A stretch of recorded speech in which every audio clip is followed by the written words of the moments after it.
तो चलिए बच्चों, लास्ट क्लास के अंदर हमने national income and related aggregate पढ़ लिया था और अब हम लोगों का टॉपिक आ रहा है method of measuring national income. Topic है उसमें आप लोग सबसे पहला देखो, तीन बेसिक मेथड है इसके अंदर। पहला मेथड है आपका वैल्यू एडेड मेथड, दूसरा मेथड है आपका इनकम मेथड और तीसरा मेथड है आपका एक्सपेंडिचर मेथड। ठीक है, तो अगर मैं वैल्यू एडेड मेथड की बात करूं तो वैल्यू एडेड मेथड को हम प्रोडक्शन मेथड भी कहते हैं। ठीक है, मम्मी घर पे इसको प्यार से प्रोडक्शन मेथड बुलाती है, स्कूल में नाम इसका वैल्यू एडिशन मेथड है ना। फिर आता है इनकम मेथड जिसको हम इनकम डिस्ट्रीब्यूशन मेथड भी कहते हैं और फिर होता है एक्सपेंडिचर मेथड। तो सबसे पहले जो शुरुआत करने जाएंगे हम किसके साथ करने जाएंगे, वैल्यू एडिशन मेथड पे। इसमें सबसे इंपॉर्टेंट टॉपिक जो है वो है डबल काउंटिंग, जिसके ऊपर ना करके कोई थ्योरी क्वेश्चन तो आएगा ही आएगा मुझे लगता है। ऐसा कोई मतलब पेपर मैक्रो इकोनॉमिक्स का नहीं है जिसमें छोटा बड़ा क्वेश्चन कोई डबल काउंटिंग पे ना हो, चाहे वो एमसीक्यू हो या बड़ा क्वेश्चन हो या न्यूमेरिकल हो, आएगा जरूर आपका डबल काउंटिंग। तो आपको पता होना चाहिए डबल काउंटिंग क्या है, और मैंने इसको बहुत ही तसल्ली से बात समझाई थी कि कोई भी फार्मर है, ठीक है, वो फार्मर जब पेड़ काट के आता है या मान के चलो गेहूं को काट कर आता है, आप देखते हो यहाँ पर फार्मर आपको पिक्चर में दिखाई दे रहा है कि वो काट कर जब ये आया फसलों को, तो वहां पर उसने इस जो गेहूं को बेचा किसको, फ्लोर मिल वाले को। ये फ्लोर मिल वाली देखो आटा आटा पीस रही है, आटा पीस रही है ना, गेहूं पीस रही है तब आटा बनेगा, आटा कोई नहीं पीसता है ना। समझे मेरी बात। तो देखो इसके अंदर क्या चीज कही है कि इस फार्मर ने क्या काम किया, गेहूं काट के लेकर आया और इसने इसको फ्लोर मिल वाले को 100 रुपए में बेच दिया। ठीक है, अब फ्लोर मिल वाले ने क्या काम किया, इसको चक्की पीसी, चक्की पीसने के बाद इस फ्लोर को उसी उतनी गेहूं को, जैसे मान लो अगर 100 किलो गेहूं बेची इसने, 100 किलो गेहूं बेची और 100 किलो गेहूं का आटा बना के 100 रुपए में तो गेहूं खरीदी थी और 500 रुपए में बेच दी उसको। सर इतनी महंगी बेच दी, हाँ बेच दी, 400 रुपए उसने कमा लिए खुद ने। बोले यार इतनी मेहनत कर रही हूँ, मतलब चक्की पीस रही हूँ बुरी तरीके से, तो मैं कमाऊंगी तो सही ना। तो इसने अपना वैल्यू एडिशन किया, उसका फॉर्म बदला, और फ्लोर मिल वाली ने क्या काम किया, उसी आटे को जो 100 रुपए का गेहूं खरीदी थी और 100 रुपए की गेहूं के को आटा बना के 500 रुपए में बेच दिया, 400 रुपए का वैल्यू एडिशन कर दिया। इसने कितना कमाया था, फार्मर ने 100 रुपए, फ्लोर मिल वाली ने कितना कमाया, 400 रुपए। अब फ्लोर मिल वाली ने इसको किसको बेचा, बेकरी वाले को, बेकरी मैन को। देख रहे हो, मूछों वाला, बड़ा बड़ा, मोटा मोटा, जैसा कि बन, जैसा कि बेकरी, जैसा कि इसकी ब्रेड, वैसे इसकी शक्ल, वैसे इसकी टोपी, है ना। तो इसने इसको बेच दिया। अब 500 रुपए में इस बेकरी वाले ने देखो खरीद के, मुंह में पानी आ रहा है उसको, ऐसे ऐसे देख रहा है, और कितने में बेचा उसको, 1000 रुपए में। समझ रहे हो मेरी बात, 1000 रुपए में बेचा।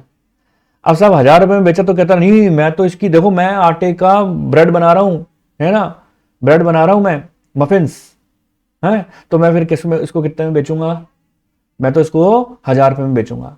खुद ने कितना कमाया, 500 रुपए देकर आया था, 1000 रुपए में बेच रहा है तो 500 रुपए कमा रहा है। ठीक है, फिर अब बेकरी वाले ने स्नैक्स वाले को बेच दिया, जो स्नैक्स जैसे कि ब्रेड से क्या बनते हैं, ग्रिल सैंडविच।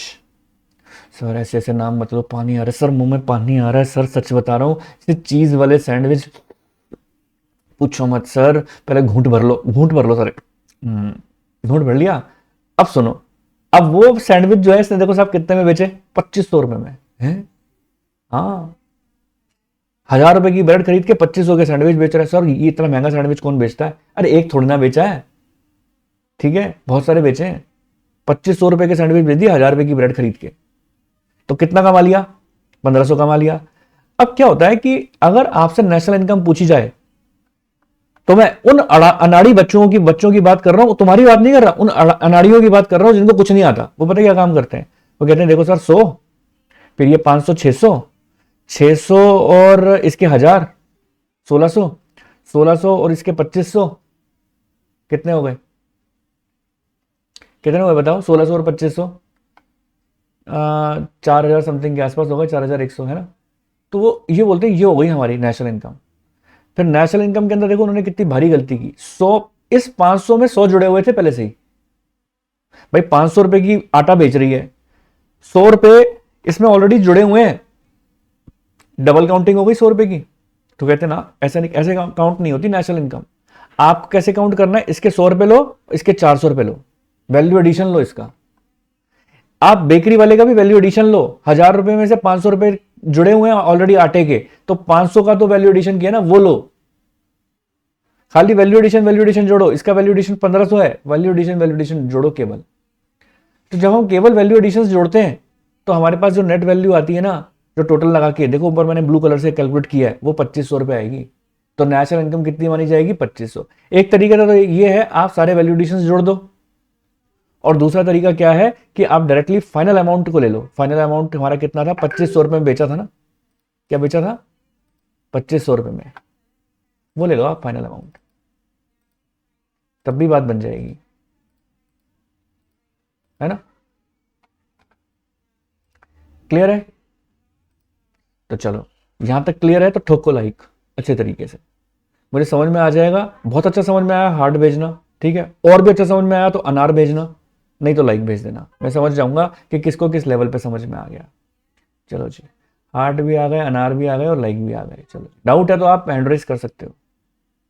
चलो, सब बच्चों को सब कुछ रिमाइंड हो गया होगा। वैसे हमने बहुत इसको डिटेल में पढ़ा है, हर एक चीज़ को बहुत ज़्यादा। उम्मीद करता हूँ बात समझ में आ गई होगी आप लोगों को। Very good, very good, very good, बहुत अच्छी बात है। चलो, जोर से बोलो जय माता दी। आवाज़ नहीं आई? जय माता दी, ठीक है। तो बोलो सच्चे दरबार की जय। और इसी बात पे करते हैं आगे का कंसेप्ट। सर बताओ सर, मैंने कहा लो फिर। अब वैल्यू एडिशन का किसे कहते हैं, ये मैंने आपको बात बता दी कि क्या गलतियां होती हैं, कैसे कैलकुलेट करते हैं, है ना।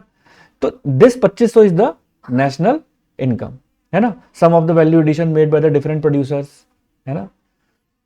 तो दोनों तरीके ना देखो वैल्यू एडिशन को, अपना नेशनल इनकम को कैलकुलेट करने के, या तो आप वैल्यू एडिशंस ले लो या वैल्यू ऑफ फाइनल गुड्स ले लो। यही बोला मैंने, पहला कंसेप्ट बता दिया ग्रीन कलर से, sum of value addition made by different producer, oblique factor, producer बोलो फैक्टर बोलो एक ही बात है, बराबर किसके है? वैल्यू ऑफ फाइनल गुड्स, बात एक ही है, ठीक है। अब हमारे पास देखो बात यहां पर आती है डोमेस्टिक इनकम के ऊपर। डोमेस्टिक इनकम बोले या डोमेस्टिक प्रोडक्ट, लेकिन बच्चे मुझे कहते हैं कि सर जीडीपी लिखा हो या जीडीआई लिखा हो, बात बराबर है? हाँ, बात बराबर है। डोमेस्टिक इनकम, डोमेस्टिक प्रोडक्ट एक ही बात होती है। Money value of the final goods produce with in the economic territory, यानी देखो डोमेस्टिक इनकम या डोमेस्टिक प्रोडक्ट का मतलब क्या होता है? जो भी हमारे प्रोड्यूसर्स हैं, जितनी वैल्यू के गुड्स एंड सर्विसेज इंडिया में प्रोड्यूस करेंगे, याद रखना, जैसे मैं सर्विस दे रहा हूं तो मैं भी प्रोड्यूसर ही हूं। मैं किस चीज का प्रोड्यूसर हूं? सर्विसेज का प्रोड्यूसर हूं। तो मेरे जैसे सर्विस प्रोवाइडर वाले प्रोड्यूसर या वाकई कुछ मैन्युफैक्चर करने वाले प्रोड्यूसर जितनी वैल्यू के गुड्स एंड सर्विसेज को प्रोड्यूस करते हैं, वो ग्रॉस, ये जो वो डोमेस्टिक इनकम का पार्ट बनता है, नेशनल इनकम का भी पार्ट बनता है। सॉरी सर, अब बात समझ आई सर, इसका मतलब हम आपको फीस देते हैं तो आप नेशनल इनकम क्रिएट कर रहे हो? वही तो, मैं नेशनल इनकम क्रिएट कर रहा हूं, हाँ। तो जो भी सर्विसेज, जैसा हम स्कूल की फीस दे रहे हैं वो भी नेशनल इनकम, हाँ सर। लेकिन सर एक बात बताओ सर, हम घर में ना जैसे मोबाइल लेकर आते हैं तो समझ में आता है प्रोडक्ट लेकर आए, आपने तो हमें कोई प्रोडक्ट दिया नहीं। यही तो बात है, सर्विसेज के अंदर वो प्रोडक्ट दिखता नहीं है लेकिन फिर भी होता है। अब ज्ञान मैंने तुम्हें दे दिया, दिमाग में भर गया, लेकिन वो दिखता नहीं है सर्विस में, यही तो खास बात है। लेकिन उसके अगेंस्ट में जो भी पैसे क्रिएट होते हैं वो पैसे नेशनल इनकम का पार्ट माने जाते हैं। Okay okay sir. तो देखो तीन तरीके के हमारे प्रोड्यूसर्स होते हैं, एक प्राइमरी फैक्टर वाले, एक secondary, primary sector, secondary sector, tertiary sector. जब तुम छोटे छोटे बच्चे थे, दांत तुम्हारे कच्चे थे, यानी 11वीं क्लास की बात कर रहा हूं, 11वीं क्लास हमारी छोटी क्लास होती है, नर्सरी क्लास, तो तब से तो हम इस बात को पढ़ते हुए आ रहे हैं कि प्राइमरी सेक्टर क्या है, सेकेंडरी सेक्टर क्या है, टर्शरी सेक्टर क्या है। पढ़ा होगा आपने, और नहीं पढ़ा तो अब पढ़ लो। सर आप बताओ ना, मैंने कहा प्राइमरी सेक्टर वाले वो है जो एक्सट्रैक्शन ऑफ नेचुरल रिसोर्सेज में लगे हैं, जैसे कि डेयरी प्रोडक्ट, सारे डेयरी प्रोडक्ट मतलब जैसे पनीर जिससे बनता है, दूध से बनता है ना, ये सारे जो पनीर का व्यवसाय कर रहे हैं, ठीक है, दूध से बनी हुई मिठाइयों का प्रोडक्शन कर रहे हैं, वो सब प्राइमरी सेक्टर के अंदर आ गए, ठीक है। जो दूध बेच रहे हैं वो भी प्राइमरी सेक्टर के अंदर आ गए। सर जैसे एक्सट्रैक्शन ऑफ नेचुरल रिसोर्सेज के अंदर आप कुछ भी ले सकते हो, इसमें एनिमल हस्बेंड्री भी आ गई, पोल्ट्री फार्म्स भी आ गए, ठीक है। और कुछ मिनरल्स निकालने का काम होता है, जो खनिजों से, खनिज होते हैं ना, जैसे माइंस होती हैं वहां से निकलते हैं, वो सब प्राइमरी सेक्टर के अंदर आते हैं, ठीक है। फिर सेकेंडरी सेक्टर के अंदर क्या आता है? सेकेंडरी सेक्टर के अंदर आता है कि जो चीज आपने प्राइमरी सेक्टर से प्रोड्यूस किया है उसको मशीन में कुछ प्रोसेस करो और उससे कुछ तैयार कर लो। जैसे दूध से मिठाई तैयार की, ठीक है, दूध से बंगाली मिठाई तैयार की, ठीक है, दूध से काजू कतली तैयार की। सर आप चंट हो, ऐसी ऐसी मिठाइयों का नाम ले लेके हमारे मुंह में पानी दिलाते रहते हो, कुछ नहीं समझ में आ गई, एक मिठाई बस, वही बोलना काफी है, बंगाली मिठाई और ये मिठाई और वो मिठाई के नाम मत लो। मैंने कहा समझ गए ना आप मेरी बात, समझ गए सर, समझ गए।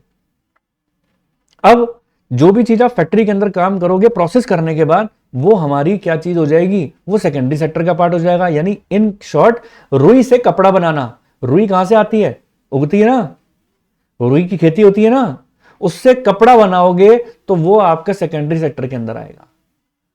समझ गए सर।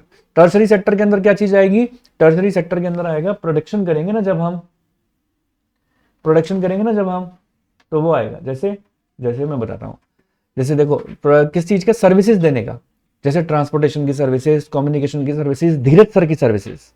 ए सर आपने अपनी सर्विसेज को भी ले लिया इसमें, वही तो मेरी सर्विसेज भी आ जाएगी इसमें, टर्सरी सेक्टर के अंदर आ जाएगी। इंश्योरेंस की, ट्रांसपोर्टेशन की, कम्युनिकेशन की, धीरज सर की, और एनी ऑर्डर अदर कोई भी सर्विसेज मान लो आप, जो दिखाई नहीं देती लेकिन वो होती है। ठीक है, जिसका मजा लेते हैं लेकिन वो होती है, दिखाई नहीं देती। ठीक है sir. Some of the value addition by all the producers, ये सारे प्राइमरी, सेकेंडरी और टर्सरी सेक्टर के जितने भी प्रोड्यूसर्स हैं उन सबको जोड़ दोगे ना, तो वो डोमेस्टिक प्रोडक्ट आपका बन जाएगा। सर मैंने कहा क्या सर इसको डोमेस्टिक इनकम बोलोगे तो सर सब कोई दिक्कत तो नहीं है ना सर, पक्का ना। मैंने कहा हाँ पक्का, कोई दिक्कत नहीं है, कुछ भी बोल सकते हो आप। ठीक है, अब देखो बच्चों, अब अपन को क्या काम करना है, वैल्यू एडिशन का जो देखो फॉर्मूला है वो क्या है, वैल्यू एडिशन का फॉर्मूला हमारा है value of output minus purchase of raw material. बच्चों देखो, परचेज ऑफ रॉ मटेरियल बोलो या इंटरमीडिएट कंजम्पशन बोलो, दोनों का मतलब एक ही होता है। फॉर्मूला तो देखो याद करना पड़ेगा, हालांकि लॉजिक है, लेकिन बहुत ज़्यादा लॉजिक लगाने का टाइम आपके पास एग्जाम में नहीं होगा, 3 घंटे का परफॉर्मेंस देनी है आपको। तो इसीलिए value of output minus intermediate consumption बोलो या परचेज ऑफ रॉ मटेरियल बोलो, एक ही बात होती है। वैल्यू ऑफ आउटपुट का मतलब होता है सेल्स, है ना। जैसे देखो किसी बच्चे का नाम है दीपक, तो मम्मी प्यार से क्या बुलाती है, अरे दीपू इधर आजा, ऐसे बोलती है ना। सबके सबके नाम होते हैं, जो भी नाम होता है उसको शॉर्ट में कर दिया जाता है ना, है ना। जब अब देखो फॉर एग्जांपल किसी का नाम है दक्ष, अरे दक्षु इधर आजा, ऐसे होता है कि नहीं होता।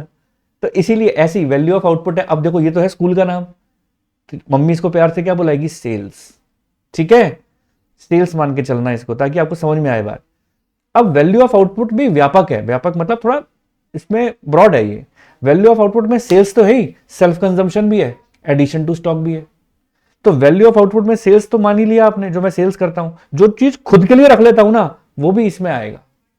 ठीक है, मैंने आपको पढ़ाया, मेरा खुद का बच्चा भी जो है वो 12th क्लास में, मैं उसको भी पढ़ा रहा हूं। तो वैल्यू ऑफ आउटपुट में तुमसे जो फीस ली है वो तो आएगी आएगी, और इसकी फीस अगर मैं बाहर देता मेरे बच्चे की, तो वो भी इसमें आ जाएगा। फार्मर गेहूं बेच रहा है, वो तो आएगा ही आएगा। घर में खुद के भी तो गेहूं की रोटी खाएगा, तो वो भी इसमें आएगा, self consumption plus addition to stock, यानी closing stock minus opening stock. So simple, easy peasy, easy peasy, है ना। इजी है भाई बहुत। देखो ऐसे इसको है ना, ऐसे लिखा करो। ऐसे कैसे लिखोगे, ऐसे बना बना के। जब न्यूमेरिकल भी है ना, ऐसे ऐसे मूछे बना बना के लिखो, इसकी 3 मूछे बना दो ऐसी ऐसी डंडी मार मार के, तो तुम्हें याद रह जाएगी बातें, और कुछ बात नहीं है। Sales plus addition to stock plus self consumption, है ना। सेल्स के अंदर फिर 2 बातें आती हैं। 2 तरीके की सेल्स होती है, इंडिया में बेचोगे तो भी सेल्स है, उसको डोमेस्टिक सेल्स बोलते हैं। बाहर बेचोगे तो एक्सपोर्ट सेल्स। बात बराबर है ना। डोमेस्टिक सेल्स फिर 3 तरीके की होती है। अब यहां पर बेचेंगे तो फर्म बेच रही है, हाउस होल्ड बेच रहे हैं, गवर्नमेंट बेच रहे हैं। ठीक है, डोमेस्टिक सेल्स फर्म को बेचा, हाउस होल्ड को बेचा या गवर्नमेंट को बेचा। एक्सपोर्ट सेल्स तो एक्सपोर्ट सेल्स ही होती है, क्लोजिंग माइनस ओपनिंग, बात खत्म है। इंटरमीडिएट कंजम्पशन की बात करूं तो परचेज ऑफ रॉ मटेरियल होता है, ये भी 2 तरीके के हैं। अगर आप परचेज बाहर से करते हो तो इंपोर्टेड है बोलते हैं ना। ए भाई क्या बात कर रहा है, इंपोर्टेड है ना। इंपोर्ट का इतना क्रेज है बोलो हम हिंदुस्तानियों को। कोई भी बात होगी ना, तो यहाँ की चीज चाहे कितनी भी अच्छी हो, लोकल है भाई, लोकल। अरे अरे लोकल पहनता है तू तो, है। और बाहर की चीज आ जाए ना, साला घटिया भी होगी ना, इंपोर्टेड है। अरे काय की इंपोर्टेड है, यहाँ की चीज पहनो, बढ़िया चीजें आती हैं यहाँ की, है। मेक इन इंडिया, देखी वंदे भारत है हमारी, मेक इन इंडिया, इससे बढ़िया कुछ हो सकता है क्या, है। बाहर को भी कोई ऐसी चलती है क्या ट्रेन, इतनी बढ़िया ट्रेन बना दी, देखो हवाई जहाज को जमीन पे उतार दिया। तो इंपोर्ट और डोमेस्टिक परचेज, ये 2 चीजें होती हैं। तो डोमेस्टिक परचेज 2 तरीके की, फर्म और गवर्नमेंट, है ना। तो बस अब आप देखो, अगर ये आपको ये चार्ट याद है ना, तो बस तो निकल पड़ी आप लोगों की। ठीक है, कैसे निकल पड़ी, अब आप देखो, अगर आप एग्जाम में जाते हो, अगर आपको लगता है फटाफट 15 मिनट मिलते हैं आपको क्वेश्चन पढ़ने के, ठीक है। अब अगर आप इसको भूल जाते हो, आपको लगता है सर हमें तो याद ही नहीं रहता, तो एक काम करो, बिना चार्ट देखे अगर क्वेश्चंस नहीं होते हैं और आपको लगता है कि method of measuring national income में से क्वेश्चन आया है, तो रफ में जाओ। रफ पेपर होता ही है आपके पास, पीछे पीछे की साइड कर सकते हैं ना।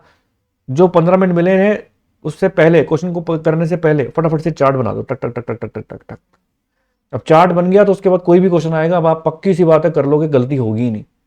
चार्ट में लिख लिख के करोगे तो पक्की गलती नहीं होगी। मैं तो ऐसे ही करता हूं, मेरे को फॉर्मूला याद नहीं रहते, मेरे तो चार्ट याद रहता है, सच बात बताऊं तो। फलाना दे रखा है, ढीमका नहीं दे रखा, ये दे रखा है शीम का, तो इधर उधर माइनस करके वो निकाल दिया। ये ज्यादा बेटर वे है, सही कह रहा हूं। अब आप देखो ये क्वेश्चन को, देखो क्या लिखा हुआ है, एक्सपोर्ट 2000 है ना, sales to firm 1000, self consumption दे रखी है ना, क्लोजिंग स्टॉक ओपनिंग स्टॉक। तो देखो जैसे ही क्लोजिंग स्टॉक ओपनिंग स्टॉक आए, इन दोनों को माइनस करके आप निकाल सकते हो ना कि एडिशन टू स्टॉक कितना है। हाँ सर निकाल तो सकते हैं। तो 400 माइनस 360 40 आ गया। एडिशन टू स्टॉक तो लिखते हैं ना अपन वैल्यू ऑफ आउटपुट में, देख लो लाल कलर से मैंने सॉल्व किया हुआ है। 400 माइनस 360 40 आ गया। सेल्फ कंजम्पशन भी लेते हैं ना अपन, 200 ले लिया। सेल्स टू फर्म मैंने ऊपर ही बताया था, sales to firm, sales to household, sales to government, तीनों चीजें आती हैं। सर एक बात बताओ, मैंने कहा क्या सर, मान के चलो अगर क्वेश्चन के अंदर डोमेस्टिक सेल्स दे देते तो क्या हमें तब भी सेल्स टू फर्म लेना पड़ता? मैंने कहा लगाओ दो चांटे, जब डोमेस्टिक सेल दे देते तो डोमेस्टिक सेल्स के अंदर तो तीनों चीजें होती है ना, sales to firm, sales to household और सेल्स टू गवर्नमेंट, तो नहीं लेते। तो सेल्स टू फर्म यहां पर आ जाएगा हमारा 1000, क्योंकि अभी डोमेस्टिक सेल्स नहीं है। एक्सपोर्ट सेल्स, मान लो क्वेश्चन के अंदर आपको डायरेक्ट सेल्स दे देता तो डोमेस्टिक सेल्स और एक्सपोर्ट सेल्स अलग अलग जोड़ने की जरूरत नहीं पड़ती। यहां पर नहीं दे रखी है आपको टोटल सेल्स, केवल दे रखा है एक्सपोर्ट, तो आपको एक्सपोर्ट अलग से जोड़ना पड़ेगा। तीनों चीजों को जोड़ दिया, वैल्यू ऑफ आउटपुट निकल गया, बात खत्म। जैसी वैल्यू ऑफ आउटपुट निकल गया उसमें से इंटरमीडिएट कंजम्पशन क्वेश्चन में दे रखा है, इंटरमीडिएट परचेज, इंटरमीडिएट परचेज बोलो इंटरमीडिएट कंजम्पशन बोलो, दोनों का मतलब एक ही है। तो जैसे इंटरमीडिएट परचेज माइनस करेंगे और हमारे पास वैल्यू ऑफ आउटपुट आ जाएगा। बोलो सच्चे दरबार की जय। समझ में आई बात? क्लियर हुआ कि नहीं हुआ? चलो जी, तो माता रानी का नाम लेते हुए इसी बात पे बढ़ते हैं हम अपने अगले क्वेश्चन की तरफ। ये जो आपके पास वैल्यू ऑफ आउटपुट आया है, जीवीए एट एमपी बोलो या जीडीपी एट एमपी बोलो, दोनों का मतलब एक ही होता है। दोनों का मतलब एक ही होता है, दोनों में कोई फर्क नहीं है। बोलो सच्चे दरबार की जय। ठीक है जी। अब आप एक काम करो, अगर आपको समझ में आया तो जरा चैट बॉक्स में लिख दो यहां तक JMD। JMD सब बच्चे लिख दे। JMD का मतलब लिखते ही मुझे समझ में आ जाएगा कि हाँ जी आप लोगों को समझ में आ चुका है। सभी बच्चों का बिल्कुल बरसात हो जानी चाहिए JMD की। JMD sir JMD। चलो जी वेरी गुड, सब बच्चों को क्लियर हो चुका है। और याद रखना, जिस बच्चे को क्लियर अभी तक नहीं हो पाया है किसी भी वजह से, तो दो ही कारण हो सकते हैं। पहला कारण कि उसने पहली क्लासेस अच्छी तरीके से नहीं ली थी, मस्ती मोले से लिए, बस जरूरत से ज्यादा मस्त हो गया वो। मस्त होने का मतलब ये नहीं कि अपन ध्यान से ना देखें। और दूसरा कारण ये हो सकता है कि पहली क्लास तो बढ़िया ली थी, लेकिन अभी जो आप सर आप जल्दी जल्दी बोल रहे हो ना, हम आपको कंसंट्रेशन से सुन नहीं पा रहे, क्योंकि हमारा सारा ध्यान तो पकौड़ों की तरफ है कि मम्मी घर पे क्या बना रही है आज शाम को। हाँ सच्चे दरबार की जय। चलो जी आ गया, आप लोगों के सबके मैसेज आ गए, बहुत अच्छी बात है। जय माता दी, जय माता दी, JMD JMD। चलो जी बढ़ते हैं अब हम आगे की तरफ और हमारे अगले क्वेश्चन की तरफ। फटाफट से इस क्वेश्चन को देखेंगे। तो मेरे प्यारे बच्चों, मैं आप लोगों को ये वाला क्वेश्चन करने के लिए देना चाहता हूं। आप एक बार फटाफट से मुझे वाला क्वेश्चन करके दिखाएं, देखते हैं कि आप लोग कर पाते हो या नहीं।